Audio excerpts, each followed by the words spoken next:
kasus ini sangat rentan sekali berdampak pada anak-anak, sehingga KPAI masih sebatas koordinasi dengan pihak kepolisian dan memastikan bahwa anak-anak yang terdata atau ditemukan fakta atau lokasi anak berada itu perlu segera di follow up oleh kementerian dan pemerintah daerah atau UPTD terkait, mengingat ini grupnya ini di media sosial dan tentunya bisa diakses oleh pengikut di mana saja, sehingga perlu dipastikan sekali anak-anak yang berada serumah dengan para pengikut ini juga perlu di tracing atau di intervensi untuk dukungan pemulihannya.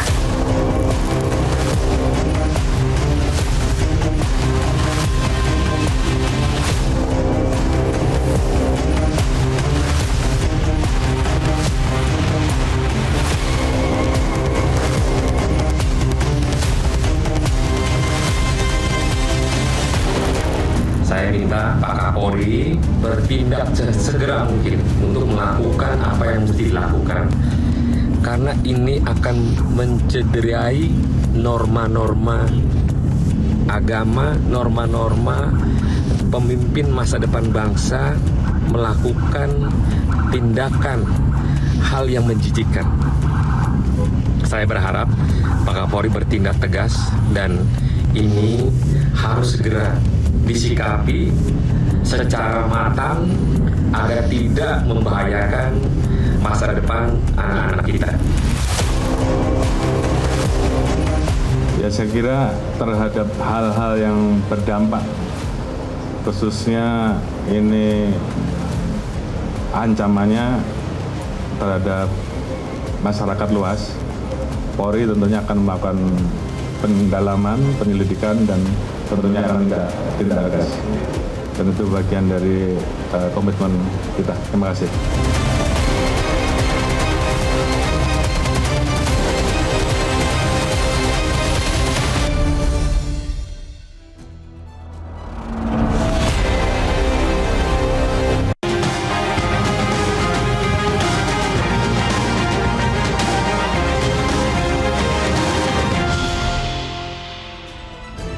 Halo, selamat malam pemirsa. Publik digegerkan oleh temuan sebuah grup di media sosial yang terang-terangan membuat konten menyimpang menormalisasi insest atau hubungan sedara sebagai bagian dari fantasi seksual mereka.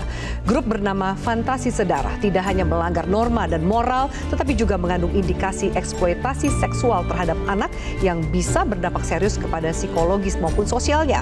Semua pihak bereaksi keras, mendesak aparat kepolisian segera menangkap pelaku di balik grup tersebut. Lalu langkah apa yang harus diambil untuk memastikan ruang digital tetap aman bagi anak dan bersih dari konten penyimpangan? Dan apakah hukuman kita sudah memberikan efek jera bagi pelaku? Bersama saya Afiani Malik. Inilah top issue pada malam hari ini. Tema Fantasi Sedara bikin resah.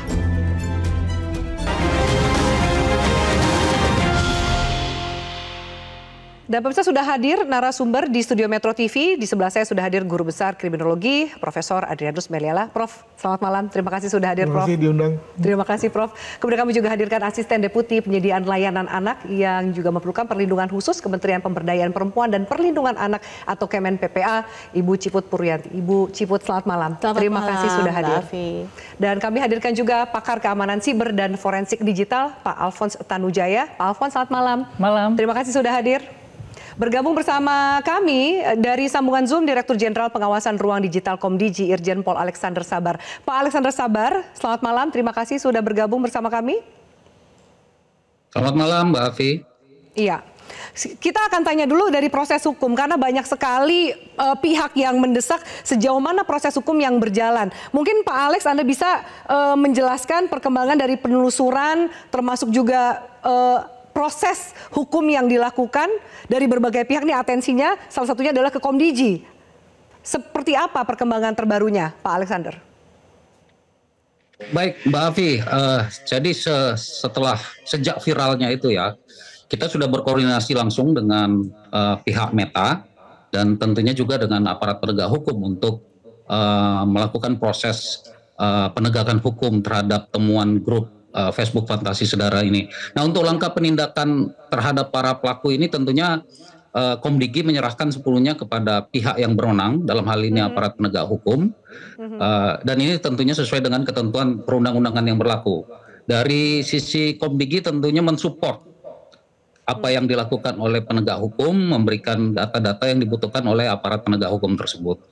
Ya, Pak Alex, dari kita tahu bahwa grup ini sudah ditutup oleh Meta, sudah di take down, tapi dari penelusuran atau patroli cyber dari Komdigi sendiri sudah ada berapa banyak akun yang mungkin mirip seperti ini yang sudah di take down juga? Sejak ini menjadi viral, tapi sebelumnya sebenarnya ini apa yang kami lakukan sebelum terjadi viral ini, Komdigi aktif melakukan patroli siber. Jadi ada beberapa konten juga yang terkait konten-konten negatif ini yang sudah kita proses untuk take down. Nah, terkait dengan Fantasi Sedara ini, yang sejenis dengan konten ini sudah ada 98 konten di platform Facebook yang dikelola oleh Meta. Nah, sementara itu di platform lain, untuk di Twitter atau X itu ada 17 akun yang juga kita sudah proses untuk pemutusan akses. Tapi kalau ini nggak viral, Pak, maksudnya banyak yang juga bertanya patroli cybernya ini kecolongan, apa kelolosan gitu. Ketika kemudian ini viral baru di take down. Tanggapan Anda seperti apa, Pak Alex? Proses take down itu kan kita lakukan sebenarnya ini aktivitas yang sangat boleh dikatakan sangat minim sebenarnya. Jadi dari patroli siber untuk informasi saja, dari sejak 20 Oktober 2024 sampai 18 Mei 2025 itu kami menangani ada lebih dari 1,8 juta konten negatif di ruang digital. Nah, dan dari 1,8 juta konten negatif tersebut, itu hampir 380.000 kontennya merupakan konten pornografi, termasuk model yang seperti ini. Jadi itu bagian dari upaya yang dilakukan oleh Komdigi. Memang viralitas ini juga yang kami sayangkan, karena beberapa pihak yang begitu menerima konten ini kemudian secara aktif membagikan lagi konten-konten sejenis ini. Ini yang kita sayangkan. Di platform yang sama, dibagikan di platform yang sama, Pak Alex?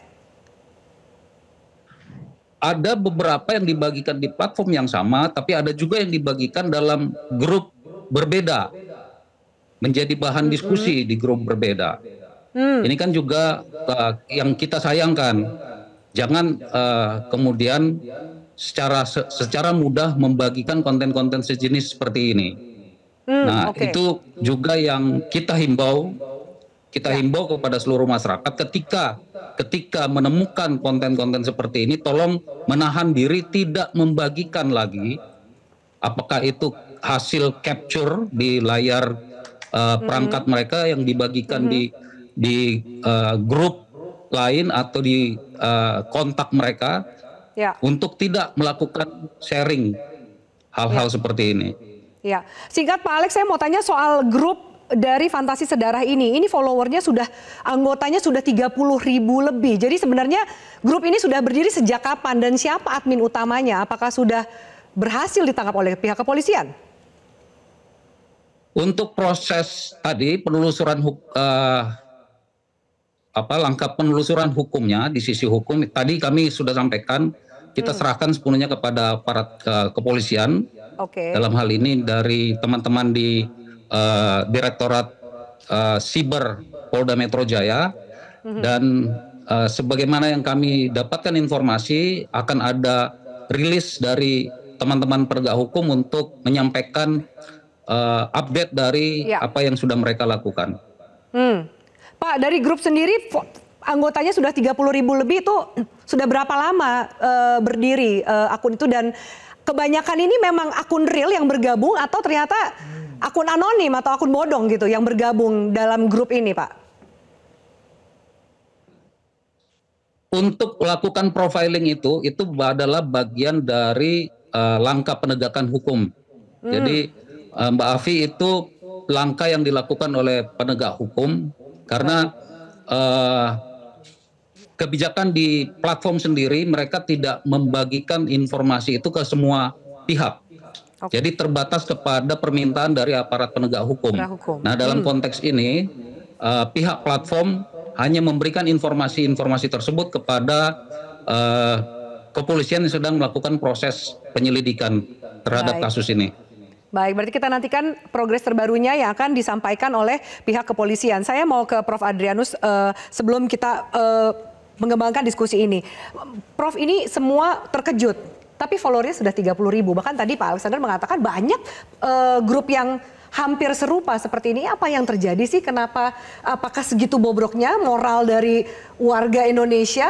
Dan kenapa kemudian sepertinya bermain mereka tak tersentuh gitu ketika bermain di dunia maya? Jadi kalau tadi Pak Dirjen menyayangkan bahwa hal ini viral ya, ramai, saya berpendapat ada baiknya nih. Ada baiknya. Justru gara-gara viral ini bisa ketahuan gitu. Menjadi satu public discourse bahwa dunia pornografi itu memang mengandalkan fantasi untuk supaya mengundang atraksi, ya, dan atraksi lalu kemudian disambut dengan persepsi, dan dengan begitu lalu kemudian orang mau keluar duit, kan begitu. Itu yang pertama. Yang kedua, dari segi saya sebagai kriminolog adalah bahwa soal incest ini kan sesuatu yang amat sensitif, tertutup, tabu. Tapi apakah tidak ada?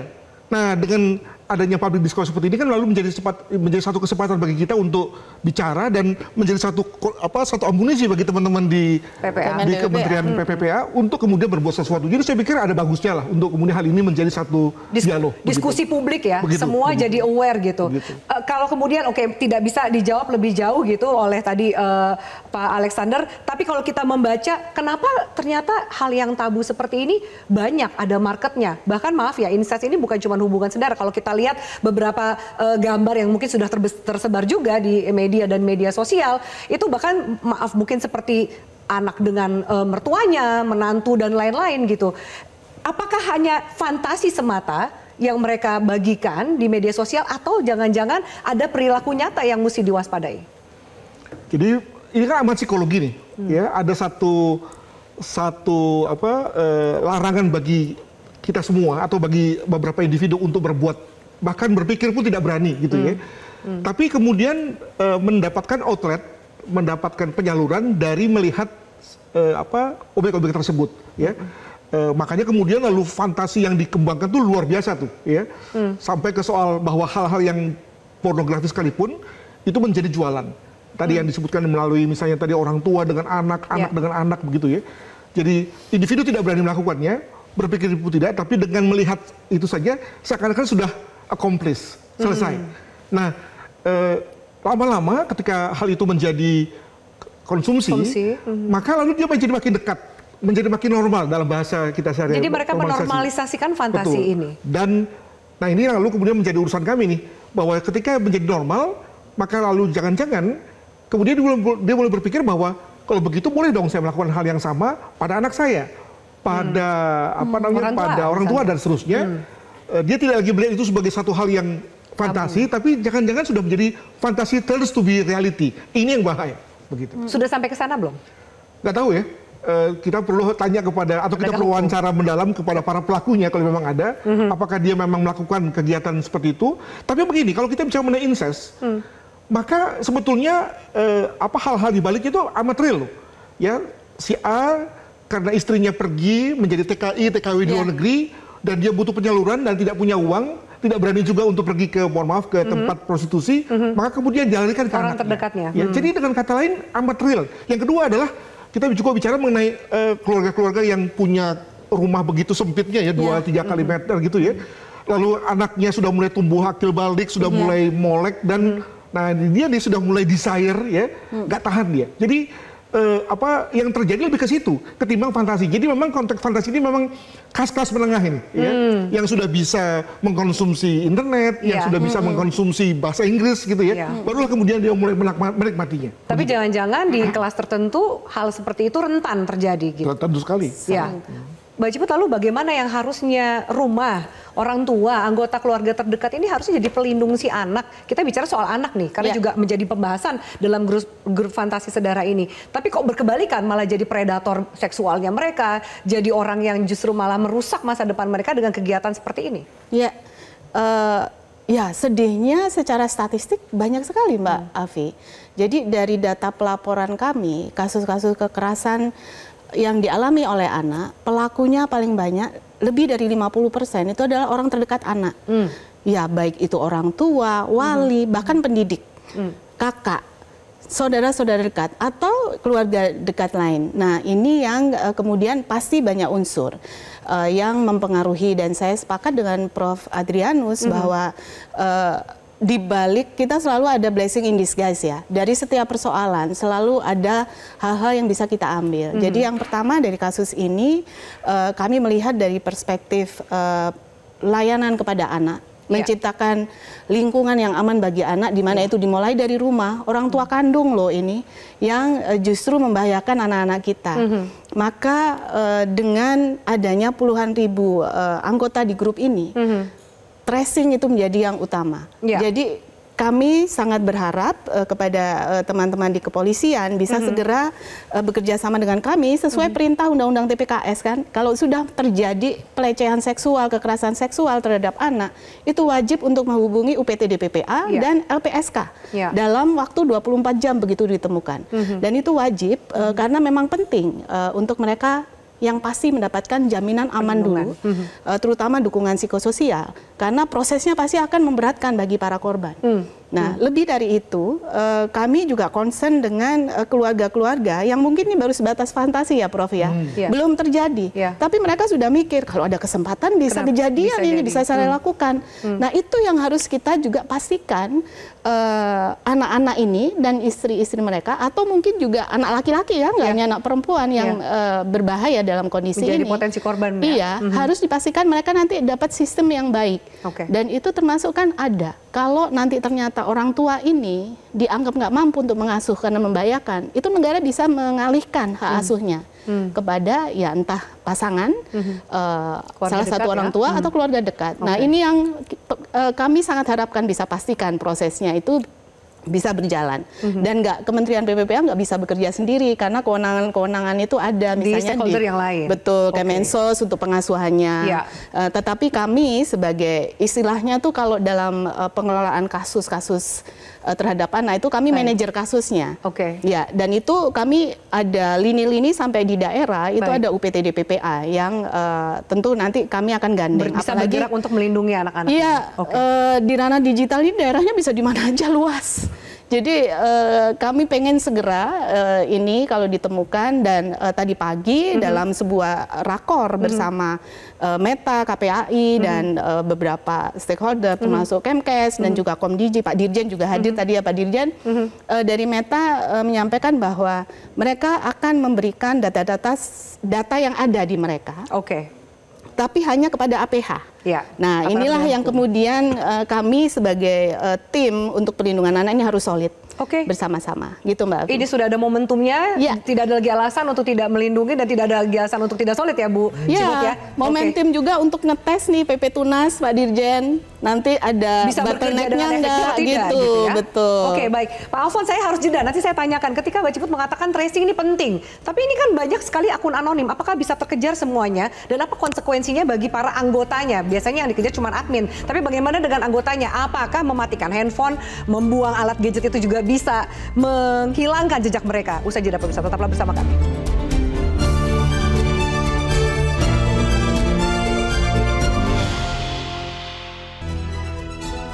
Ya, baik pemirsa, kami lanjutkan. Pak Alfons, tadi sempat sebelum jeda saya tanyakan soal tracing yang ditekankan oleh Ibu Ciput. Ini tracing ini penting sekali. Kita tahu ada sekitar 30.000 lebih anggota. Bagaimana, apakah menjadi kendala ketika anggotanya banyak bagi penegak hukum untuk mencari siapa yang bertanggung jawab, termasuk jika ternyata gadgetnya sudah dimusnahkan atau lain-lain gitu? Jadi jejak digital itu sangat sulit ya untuk kita buang, apalagi dalam jangka panjang. Katakan kita mengakses sesuatu dalam jangka panjang, itu walaupun alatnya dibuang itu akan ketahuan polanya. Dan data yang dimiliki Meta itu termasuk data kamu akses dari mana, kapan, jam berapa. Jadi lokasi dan waktu tuh pasti ketahuan. Karena tahu IP kan. Kalau tahu IP, tahu ISP, nah kontak ISP, IP ini siapa, terus ketahuan polanya. Jadi jam berapa aja, sangat sulit lolos. Jadi dari situ bisa ketahuan pola, dan juga kita bisa deteksi IP yang sama banyak account gitu. Nah itu ketahuan bahwa itu bukan banyak. Misalnya katakan 30.000 orang, ada satu IP bisa bikin 10 account yang cuma 3.000. Jadi 30.000 orang ini belum tentu ada 30.000 akun yang menjadi anggota. Belum Betul. tentu. Bukan tidak mewakili 30.000 manusia. Nah, jadi walaupun sebenarnya kemarin saya agak kecewa juga. Kenapa? Di mana ada salah satu solusi, walaupun solusi dari luar ya, yang bisa membedakan human dengan bot. Itu sebenarnya harus didukung konsepnya. Saya nggak dukung perusahaannya. Oke. Ya kan? Karena dia caranya biometriknya orang Indonesia harus di Indonesia. Dia taruh di luar itu salah. Tapi konsepnya kalau bisa saya harapkan dari Kominfo pertimbangkan, nggak usah perusahaan ini, cari perusahaan lain atau dari institusi pemerintah yang bisa memiliki konsep ini. Kamu Kenapa bisa. konsep itu jadi penting minimal untuk pencegahan hal-hal seperti ini, fantasi sedara, grup-grup yang berdalih seksual dan lain-lain. Karena kita bisa membedakan antara akun real dengan akun bot. Kalau dengan sekarang kita 30.000, kita nggak tahu nih sebenarnya ada berapa orang, 3.000 orang atau 10.000 orang atau berapa. Tapi kalau kita bisa bedakan akun real dengan akun bot, kita bisa udah tahu pasti. Karena dia nggak mungkin bisa masuk. Dan itu palunya ada di Komdigi. Meta kenapa dia nurut ke ini? Ya, karena Komdigi, lu nggak nurut, buat gua blokir lo. Meta mesti nurut gitu loh. Meta merupakan salah satu, dan itu sebenarnya kita harapkan dukungan dari Komdigi dan kepolisian. Tanpa dukungan Komdigi Meta nggak takut. Ya kan? Jadi ini semua salah satunya muara paling besarnya dari Komdigi. Iya, gitu. Bosnya dibilang Meta melanggar undang-undang, tutup selesai. Jadi bolanya pindah lagi nih Pak Alex ke Komdigi gitu. Ada juga kan format untuk mereport akun. Apakah sudah di-trace? Apakah sebelumnya akun ini sudah di-report sebelumnya atau seperti apa, Pak Alex? Begini Mbak, ini pekerjaan bersama sebenarnya. Kalau kemudian kita melimpahkan kepada satu institusi, ini juga nampaknya ini menjadi sesuatu yang kurang pas juga. Karena justru tadi sebenarnya masyarakat atau pengguna itulah yang memiliki sensitivitas dalam pelaksanaan kegiatan mereka di ruang digital. Seperti itu. Makanya memang kita butuhkan peran aktif masyarakat untuk memberikan laporan jika menemukan konten-konten yang negatif. Ya memang kita memberikan kanal kepada masyarakat untuk mengadukan atau membuat aduan konten terhadap hal-hal seperti ini. Tetapi juga ada proses yang harus kita lalui, yaitu proses verifikasi yang dilakukan di Komdigi. Baru kemudian kita melakukan tindak lanjut ke Meta atau ke platform yang lain. Karena kebetulan ini adalah berbicara mengenai grup di Facebook yang memang di bawah perusahaan Meta. Nah, makanya saya menyinggung masalah Meta ini. Nah, terkait dengan aduan ini apakah sudah ada atau belum, itu tadi kita membutuhkan peran aktif masyarakat. Karena masyarakatlah yang memiliki sensitivitas untuk beraktivitas di ruang digital ini seperti apa gitu. Nah, tadi menyambung apa yang disampaikan oleh Pak Alphonse mengenai jejak digital, ini pastinya ada metode untuk menemukan pelaku. Siapa-siapa saja yang ada. Ya, pelaku-pelakunya ini siapa saja, adminnya yang mana, itu ada caranya. Dan itu juga pastinya juga ada butuh kerjasama dari pemilik platform. Karena kan metadatanya itu ada di mereka. Metadata itu ada di mereka, dan inilah yang menjadi pastinya penelusuran dari pihak penegak hukum itu dimulai dari metadata yang ada di platform Meta tersebut.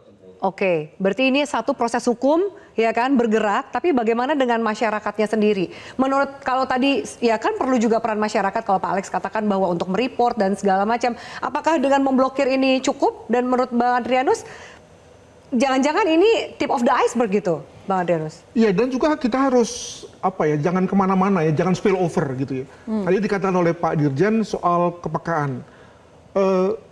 Di Facebook itu banyak sekali komunitas yang aneh-aneh memang gitu ya. Contoh misalnya ada komunitas tentang agnostik ateis. Nah kalau kita bisa menaik peka nanti jangan-jangan semua akun yang berbeda pandangan semua orang untuk dilaporkan gitu. Laporkan. Nah padahal di sana memang ruangnya untuk begitu-begitu gitu ya. Kalau nggak aneh-aneh nggak bisa tuh, nggak laku tuh, nggak mau orang menjadi member di situ. Iya. Itu yang pertama. Yang kedua kembali pada soal fantasi saudara ini. Sebetulnya apa sih yang membuat kita menjadi begitu rame? Apa karena bahasa Indonesia? Atau karena konteksnya Indonesia? Atau karena fantasinya? Tadi sudah saya katakan bahwa kalau soal fantasi, memang itu yang dijual kok. Dieksplorasi oleh dunia pornografi gitu ya. Kenapa selama ini kita nggak rame gitu ya? Jangan-jangan karena bahasa Indonesia kan begitu ya. Jadi, nah ini kita kembali pada Pak Dirjen nih. Mana yang peka ya? Agar kemudian dunia Facebook ini juga tidak menjadi makin kering ya bagi orang-orang yang menyukainya begitu. Nah, lalu harus jadi gini, yang peka tuh harusnya pemerintah dan aparat penegak hukumnya atau masyarakatnya. Ini kan seakan-akan ya masyarakat bilang kemana pemerintah bilang masyarakat juga harus bergabung. Jadi gimana ini? Bagaimana melihat ini supaya kemudian dunia maya ini tetap aman, orang bisa berekspresi, berpendapat dan semua bisa terjaga gitu, Bang Adrianus. Ya tentu ada beberapa model ya. Pertama model menjaga penjaga pengguna. Jadi tadi sepanjang tidak menyentuh anak, ya, sepanjang tidak mengkonsumsi anak, oke, gitu kan. Yang kedua adalah membatasi penggunaan, restriksi. Jadi dengan kata lain, sorry ya, kalau kemudian anak ini kan fantasi saudaranya nggak cuma urusan anak, tapi kemudian ada juga orang dewasa yang sama-sama berada di dalam rumah seperti kemudian mertua, menantu. Nah, makanya jadi kembali kepada soal bahwa jangan-jangan memang karena kita selama ini masuk pada satu situasi yang unthinkable ya, kita nggak pernah berpikir bahwa ini bisa menjadi ya gitu ya. Bisa jadi konsumsi pihak-pihak tertentu. Ya. Baru kemudian setelah ini kita batasi tuh, nanti Kementerian PPW bisa mulai, yang penting jangan soal anak kan gitu kan, dalam rangka incestnya. Tapi incest sendiri sebagai satu fenomena, ya itu kan sepenuhnya pilihan pada kita begitu. Oke, saya harus saya tanyakan lebih jauh, kalau kemudian diblokir, apakah itu menyelesaikan masalah dan kemudian efek jerahnya seperti apa bagi para pelaku? Usai jeda pemirsa, tetaplah bersama kami.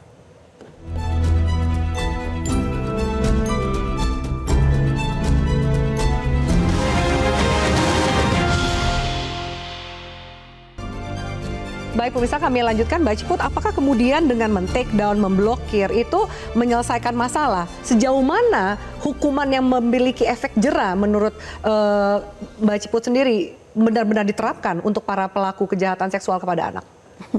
Sampai detik ini sebetulnya dengan berbagai ancaman pidana yang cukup berat ya, pelaku orang tua ataupun guru pendidik yang harusnya melindungi anak, itu ada tambahan pidana sepertiga dari pidana maksimumnya. Jadi kalau sudah kekerasan seksual itu bisa maksimal tuh 20 tahun ancaman pidananya. Dan ditambah tindakan kebiri kimia. Bahkan kalau sudah banyak sekali korbannya sampai pengumuman identitas, pemasangan alat deteksi elektronik dan sebagainya. Tapi ini belum bisa jalan. Ya, kenapa? Mbak Dirjen. Karena sudah ada yang mendapatkan putusan inkrah untuk dapat tindakan kebiri kimia, tapi itu baru akan dilaksanakan setelah pidana utamanya selesai, Mbak Afi. Dan nggak ada nakes yang mau. Nah, itu. Perdebatannya masih panjang soal hukuman kebiri itu kan. Permen yang mengatur bagi para profesional untuk melakukan itu belum siap. Oh, nanti malah jadi masalah bagi mereka yang melakukan itu ya? Jadi itu ada. Jadi itu belum bisa dieksekusi juga? Belum, ini dari 5 tahun yang lalu itu ada satu putusan yang kami hitung 20 tahun. Berarti itu kan dia baru nanti, ini udah 5 tahun, 15 tahun lagi Mbak Afi, baru bisa eksekusi. Itu pun harus dilakukan assessment secara psikologis dan medik. Kalau dia nggak memenuhi, nggak bisa dilaksanakan kondisinya. Bayangin kalau sekarang dia pelaku ini usia 40 tahun, 20 tahun lagi umur 60. Udah nggak perlu juga mungkin ya? Udah perlu juga itu disuntik. Dan mengapa kemudian menurut kami, Bu Wamen juga menyampaikan di beberapa statement ya bahwa kebiri kimia itu tidak memberikan efek jera, tapi justru kami mengkhawatirkan karena kalau sudah criminal mind ya Prof, dia bisa melakukan dengan hal lain, karena kekerasan seksual tidak hanya dengan alat kelamin, ada alat bantu lain yang dia lakukan karena dia ada di otaknya. Nah ini yang justru mengkhawatirkan. Jadi saya sebetulnya sepakat Undang-Undang TPKS ini juga sebetulnya sudah mulai beralih melihat seperti di negara lain di luar Indonesia ada perhatian rehabilitasi untuk pelaku. Nah memang Indonesia mungkin sumber daya kita belum sampai ke sana ya, karena kita untuk menolong para korban ini aja data statistik baru 5% korban yang sudah melapor itu yang tertangani secara komprehensif. Karena ya anggarannya besar loh Mbak Afi untuk bisa kalau sampai korban eksploitasi seksual itu bisa secara psikologis dia pemulihan itu ada yang sampai 4 tahun maksimal. Dia harus terus dan di rumah aman, dia belum bisa kembali ke keluarganya di rumah aman, kemudian mendapatkan rehabilitasi psikososial sampai dia betul-betul siap. Itu ada masa untuk transisi kembali juga. ke masyarakat. Iya.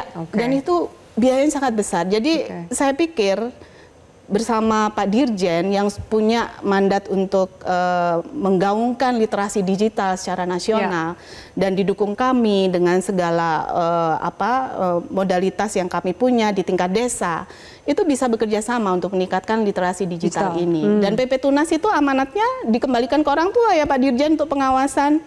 Semua peraturan terkait perlindungan anak di ranah digital itu dikembalikan ke orang tua. Dikembalikan ke orang tua untuk pengawasan dan juga pendampingan. Tapi kita tahu datanya bahwa jangan-jangan orang tua, orang terdekat di keluarga itu menjadi pelaku terbesar. Itu. Jadi kita seperti telur atau ayam duluan, tapi semua harus dilakukan. Iya. Baik. Jadi mari kita pikir bersama-sama. Ini pekerjaan rumah yang sangat besar. Silakan Prof. Fadrinus. Ya, untuk korban sudah ada pelindungannya. Bagaimana dengan pelaku? Pelaku atau calon pelaku juga sudah ada hukumnya. Yang menurut saya belum cukup kuat adalah stimulannya. Jadi dunia pornografi digital ini adalah stimulan kan yang membuat lalu orang yang tidak berpikir pun lalu menjadi terpikir. Nah, kembali hari ini kita bicara mengenai fantasi sedarah yang kita anggap sebagai sesuatu yang terlarang. Besok-besok misalnya ada fantasi bestiality, fantasi berhubungan seks dengan binatang. Apa itu juga kemudian kita anggap sebagai sesuatu yang tabu juga? Fantasi yang bersifat hubungan seks dengan jenazah. Ini makin serem, makin serem. Itulah dunia digital pornografi yang memang mencari ke situ. Jadi tolong banget nih kepada Pak Komdigi nih untuk cari batasan agar kemudian di satu pihak ada bisnis besar yang namanya pornografi, yang memang mainnya ke situ, tapi juga di pihak lain ada kelompok masyarakat besar yang siap untuk kemudian digoreng-goreng ya dengan pendekatan seperti ini. Jadi harus jelas nih pembatasannya, supaya semuanya tahu. Pak Alfons mau menanggapi bahwa ternyata kalau tadi udah semakin aneh, semoga nggak memberikan inspirasi nih gitu ya. Tapi ada kata-kata kunci gitu misalnya yang digunakan. Ternyata sempat juga kita diskusi soal fantasi sedara. Mungkin kata-kata fantasi atau sedara itu nggak masuk dalam kata kunci yang pada langsung di take down gitu. Nggak masuk ke community guideline ya gitu. Apakah karena itu maaf ya, ini pelaku ini juga mencari kata-kata kunci yang aman untuk menyuburkan fantasi ini. Kalau mengandalkan kata kunci itu sudah kuno. Sekarang kan sudah bisa dianalisa gambarnya. Jadi kalau kita fantasi dia pakai Fanta S1. Itu fantasi juga. F4-entasi gitu. Bacanya fantasi juga. Diganti lah gitu ya. Terus fantasi garis bawah sedara, fantasi minus sedara. Jadi kalau misalnya kita cegah dari kata kunci rasanya sudah telat, sudah jadul, udah mudah diakali, sangat mudah diakali. Judi online juga begitu diakali. Tapi sekarang Meta sudah punya teknologi untuk pokoknya gambar yang kayak ini ya kan skornya berapa 90, lu tutup dulu, nggak boleh muncul dulu, diperiksa dulu, oke, lolos. Ya, ini untuk medis, ini untuk apa? Kalau yang ini kenapa lolos, Pak Alfons? Fantasi sedara ini? Menurut Anda? Menurut kami sebenarnya Meta kalau kita berikan sedikit lebih banyak pressure, mereka they can do better. They can do better. They have the tools. Sekarang AI kan udah pinter, dia udah bisa nganalisa orang, dia bisa ngubah orang, bisa apa? Harusnya bisa. Teknologi itu ada walaupun tidak 100%, tapi bisa di-tuning, ya kan? Oke, katakan ketepatan 80%. Oke, 80% yang 20% ini biar manusia yang melakukannya, lama-lama jadi pinter. Jadi jangan terlalu mengandalkan keywords, tapi andalkan teknologi yang ada. Oke, andalkan juga masyarakat melakukan pengaduan. Mungkin nggak begini, Mas Alphonse. Jadi mengapa kemudian Meta tidak bisa mendeteksi? Karena tidak ada mohon maaf ini gerakan-gerakan erotis yang diperlihatkan atau yang dibahasakan. Nggak ada porno aksinya atau nggak ada pornografinya. Tapi lebih kepada konteks, dan konteks itu kan yang kita sebagai masyarakat Indonesia lalu menjadi bingung kan. Kok ada ya orang tua gagahi anak, itu kan sesuatu yang narasi yang sudah cukup membuat ngeri. Tidak perlu ada narasi yang bersifat detail. Itu saja sudah membuat kita. Nah, apa itu yang menjadikan lalu lolos? Secara teknologi bisa. Kalau kita berikan mereka pressure dan mereka harus fokus itu, ketepatan mungkin rendah 80%, tapi by the time goes by, mereka akan makin lama makin tepat. Seperti ya, akan makin lama makin pintar. Dan itu akan berguna buat Meta juga kok. Bukan cuma di Indonesia. Mungkin kenapa dia nggak lakukan? Mungkin di negara lain nggak jadi masalah gitu loh. Di negara kita kan memang nilai ketimuran yang menjunjung tinggi itu. Jadi beda negara, beda guidelines-nya. Beda etikanya.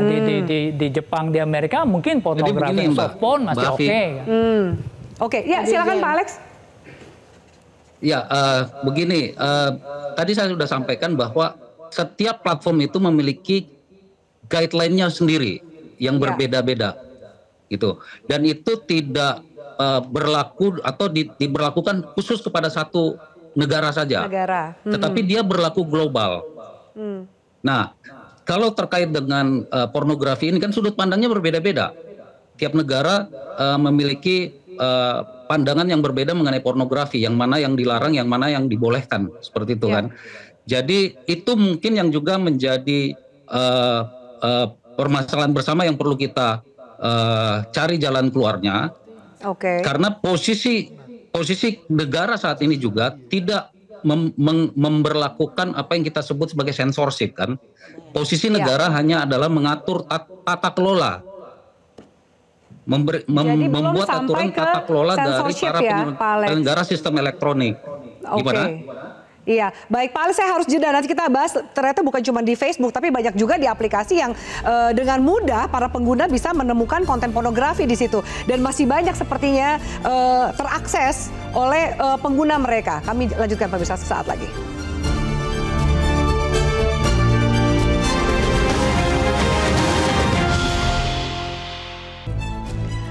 Ya, baik pemirsa, kami lanjutkan. Pak Alex, kalau kemudian progres dari penelusuran penegakan hukumnya kita serahkan ke pihak kepolisian, tapi dari Komdiji sendiri Pak, kemana masyarakat mesti mengadu? Kalau Anda katakan bahwa pemerintah punya powernya nih, mereport macam akun-akun seperti ini harus mengadu kemana Pak? Selain mereka mereport langsung ke aplikasi tersebut. Baik Mbak Afi, jadi Kemkomdigi itu mengelola aduankonten.id. Jadi mereka yang menemukan aktivitas digital negatif segera saja dilaporkan ke aduankonten.id untuk bisa kami segera tindak lanjut. Itu mungkin yang bisa kami sampaikan, Mbak Afi. Oke, baik. Terima kasih Pak Alex. Saya ke Mbak Ciput menyambung bahwa proses tracing kita harapkan juga ini proses penegakan hukum bisa berjalan secara maksimal. Apalagi yang mau disuarakan, terutama untuk perlindungan ke anak-anak Indonesia supaya nggak jadi korban. Karena kita miris juga melihat angkanya semakin lama semakin meningkat, Mbak Ciput. Ya, saya juga mau promosi nomor pengaduan. Silakan. Jadi telepon ke 129 atau melalui WhatsApp ke 0811 129 129. Operator kami standby 24 jam untuk bisa menerima pengaduan. Dan mekanismenya untuk semua kasus yang berbasis elektronik, kami bagian dari aduankonten.id. Tim kami juga sudah dilatih oleh timnya Pak Dirjen untuk bisa melakukan assessment, kemudian report ke Komdiji itu sudah siap, memang ini betul harus diblokir atau di take down. Mbak Ciput, mohon maaf, boleh diulang kembali nomor kontaknya supaya kami bisa tulis di layar kaca? Teleponnya langsung ke 129, sedangkan kalau melalui media sosial WhatsApp ke 08 111 129 129. Kemudian juga ada landing page lapor129.kemenpppa.go.id. Oke, 129 atau 08 111 129 129. Semoga bisa cepat diingat. Lalu Mbak, terakhir dukungan apa lagi yang diperlukan supaya kemudian ada hukuman yang jera, efek jera bagi pelaku dan perlindungan lebih luas ke anak-anak? Kan semua juga dimulai dari keluarga. Ya.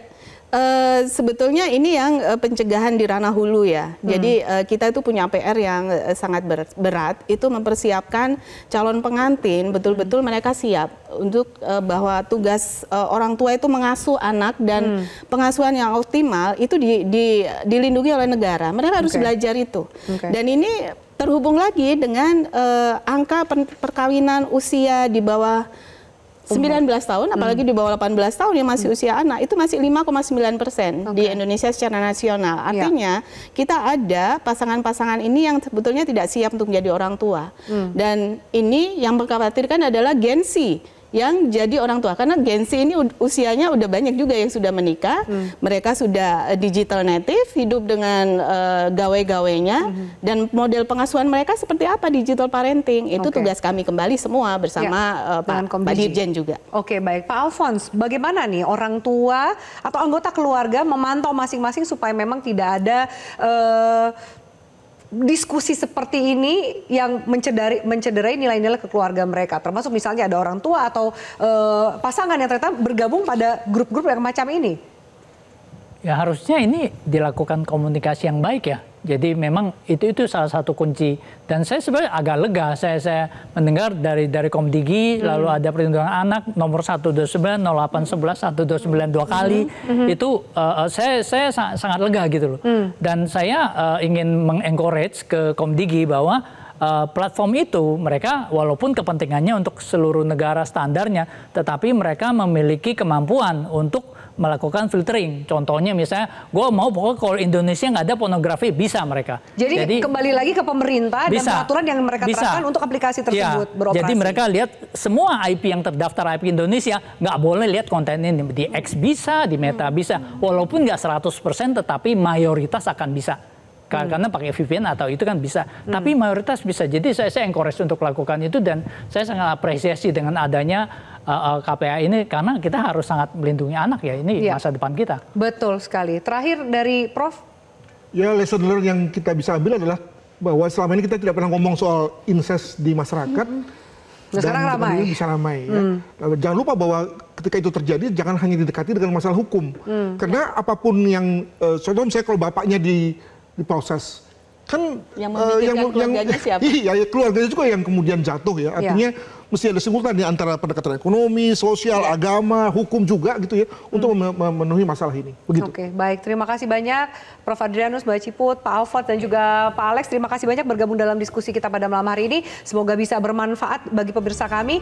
Dan pemirsa, Fantasi Sedarah menunjukkan bahwa ruang digital masih memiliki banyak celah. Di balik dunia maya, tersembunyi bahaya yang mengintai anak-anak kita.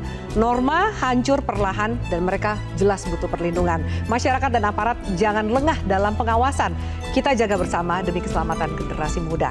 Saya Afifah Malik undur diri. Selamat malam. Sampai jumpa.